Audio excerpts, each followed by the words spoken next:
And that's why Paul's looking at these, these believers, and he says, I got to tell you how much I hurt.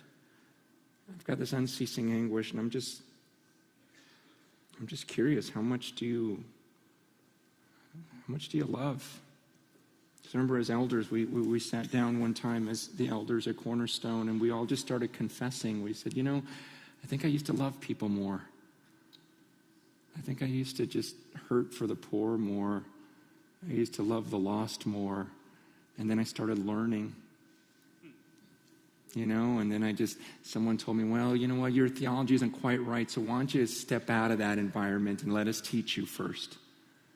And then you start learning, get in these Bible studies, and you go, wow, I really don't know my stuff. So you go through there, I better go to Bible college, and and you get further and further away from the unbelievers. Then you get to Bible college, and you realize, wow, I really don't know anything. And so I better go to seminary. And you go to seminary, and it's like, wow, I really don't know anything. And you just keep going down this trail where I got to know more, got to know more, got to know more, got to know more.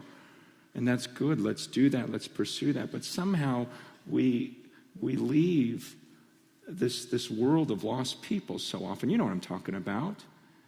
And we get secluded, and we get out here, and we think hard about the scriptures, but we're no longer thinking about people. And somehow the apostles were able to do both.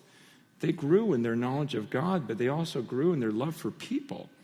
And this unceasing anguish, it never stopped. They kept pursuing and thinking. And so I got to ask, is that true of you? I mean, are you still loving? Are you still burdened like you once were?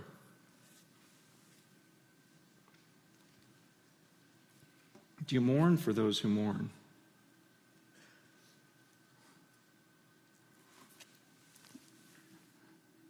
Does it break your heart that right now you've got brothers and sisters, they'll never sit in a room like this and have this kind of teaching, ever.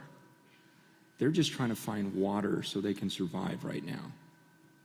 What does that do to you? Like there's mothers just going, I don't even know this stuff you're debating in that room. I just know that I got to feed my kids somehow today. What does that do? What does it do for you to think about kids in Thailand right now?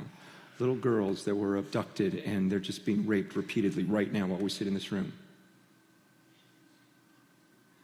What is it? Does it do anything? Is there a love? Man, I loved what Al Mohler was talking about. He's talking about this younger generation and the way they were thinking. And the whole idea is that's why we got to think hard, is so that we can help them change their mindset, because I'm worried about them. I'm worried about their eternal destiny. If they keep thinking with that type of worldview, they're not headed to this eternity with God. And does that break your heart? Is that what motivates you? I mean, why do you learn? Do you learn because you love? Because you love so much and you think, I got to help them somehow. I got to love these people somehow. And the only way is if I can understand this stuff.